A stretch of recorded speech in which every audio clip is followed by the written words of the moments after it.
Here they are, making it clear to the residents, to people who might want to live in Westminster Council. Take it away. Let's have a listen.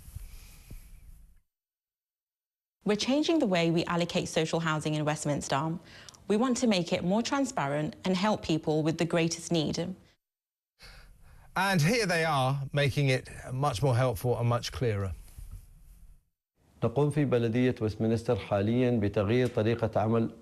Amra zanatam sayar de Westminster Council amra housing register system re bodlaitam. Estamos cambiando la manera en que asignamos la vivienda social en Westminster. Nous changeons la manière dont nous attribuons les logements sociaux à Westminster. Well, there you go. So that's making it clear in 5 languages, British, of course, English, if you like, Arabic, Bengali, Spanish and French. It makes you wonder how integration is going, doesn't it? I mean, why are people who speak foreign languages being prioritised over people who speak English? Why does a council need to spend so much money translating simple messages? By the way, all around the country, we spend a fortune translating the legal system, the NHS. There are more than 1 million people in this country who are residents, many of them citizens, who don't speak English. This seems to me rather wrong. Let's talk to Senior Advisor at the Policy Exchange, Dr. Rakib Ehsan. Welcome, Rakib. Hi, Kevin. How are you? I'm very well. Thanks for joining us. Well, first of all, let's talk about this linguistic element. Now, you know, more than 1 million people in this country don't speak English. And these are residents, these are citizens, these are whole communities of adults who've lived here all their lives, do not speak English. You know, I don't want to sound, I mean, you know, this is the sort of area where people say, oh, you're being racist and all that. Well, it's not that. I think if you're going to live in this country, I'm not even demanding you take on our customs, our traditions, our religions, not that. But I think we ought to maybe demand that you can speak the language. Would that be a good start? Oh, no, absolutely. I think that it's important. I think it's probably the most important ingredient of a responsible immigration system. That at the heart of it, level of English language proficiency should be at the heart and centre of that, in my view, because it facilitates economic, cultural and social integration. And I think, in my view, if you have such a high rate of foreign-born dependency on the welfare state, and that includes social housing, then it's very clear that our immigration system in modern times has not been attracting the brightest and the best in the wider global economy. So I think that what this really shows is how do we move forwards in terms of having a more responsible immigration system and also a more responsible asylum system as well, because I think both of them need to have integration at the heart of it. I mean, our local authorities as well, particularly in the urban areas, the city areas like London, I think that they should, you know, perhaps stop pandering quite so much to people often who just haven't bothered to learn the language. And interestingly, possibly significantly, Westminster Council, having posted this video, took it down. They took it down. So they said, we need to have another look at this. But they went on to say, we provide translations into commonly spoken languages to ensure anyone entitled to apply for social housing is able to understand and follow the process. Again, you know, arguably you're in sensitive territory here, but a lot of people would say, particularly English-speaking locals who live in the Westminster Council area, why are you prioritising these people who can't speak English over people who can speak English? No, absolutely. And it'll reinforce the view that we have a great number of what I'd consider to be welfare-dependent migrants who cannot speak English particularly well. And I think that's a fundamental failure of our immigration system and integration policy as well. It's been known for some time when it comes to social housing in London, the lead tenant in that social housing stock nearly half, I believe around 47 to 48%, is someone who was born outside of the UK. And I think that, once again, what that truly demonstrates is that we have an immigration system which doesn't prioritise people who can develop self-sufficiency in the UK once they relocate here.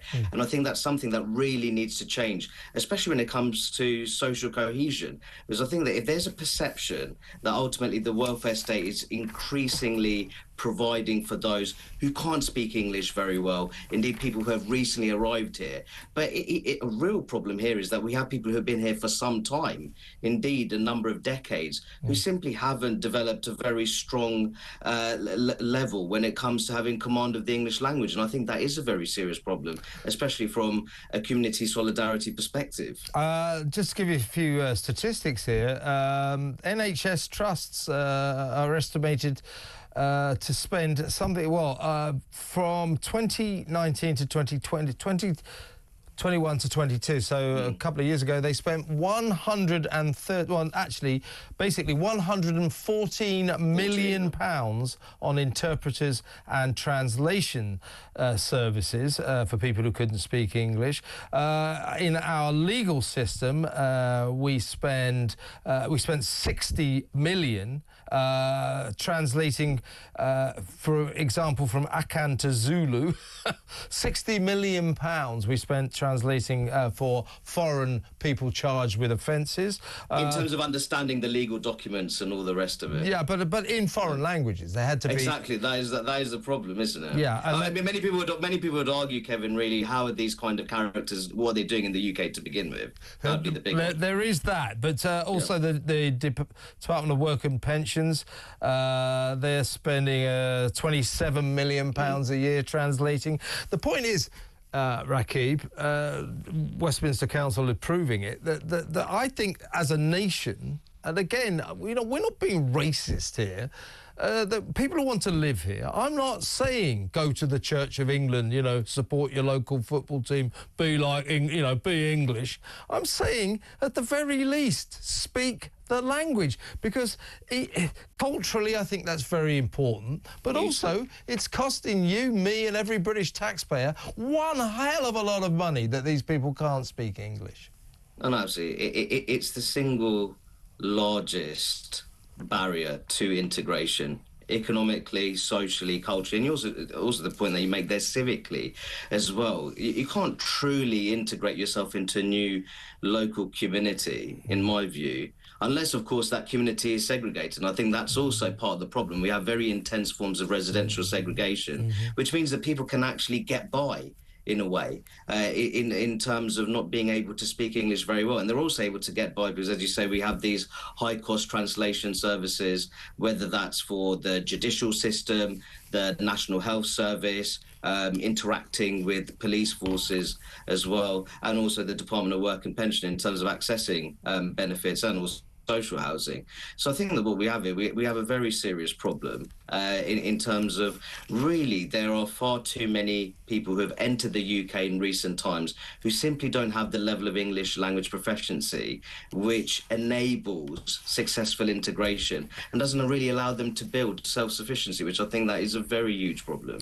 Very interesting, don't you think, that having posted this video to help all of their various non-English speakers, that Westminster Council took it down.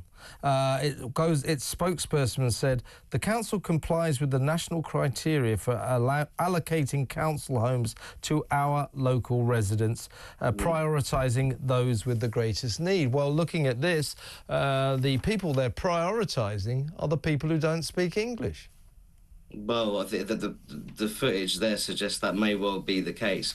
And I think that really can create social tensions between different communities. I think that in recent times, it's something that we've talked about in our previous conversations, Kevin, that there is that two-tier governance. And I actually say that I'd actually call it post-national governance, where, in my view, increasingly established British citizens are not being prioritised the way they should be. But I'd also make this point. We're talking about foreign-born people.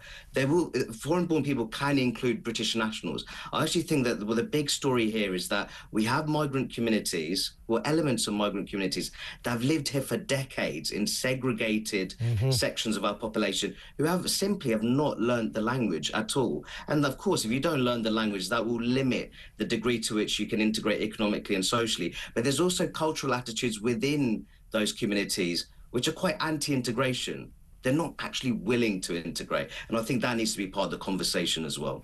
Can I just, before you go, thanks so much for joining us, my Rakib, pleasure. and always a pleasure to have you on the show. And while we're at it, compliments of the season and all that. Earlier in the show, we kind of broke this story. We've spoken to the Home Office. It feeds into what we're talking about. The government and the Home Office has an official policy that you, me, anybody, we as British citizens, we are not allowed to know if there is a migrant hotel in our area. There is an official system where we are refused that information. We are not allowed to know because the government feels that we might stage far-right riots should we get that information.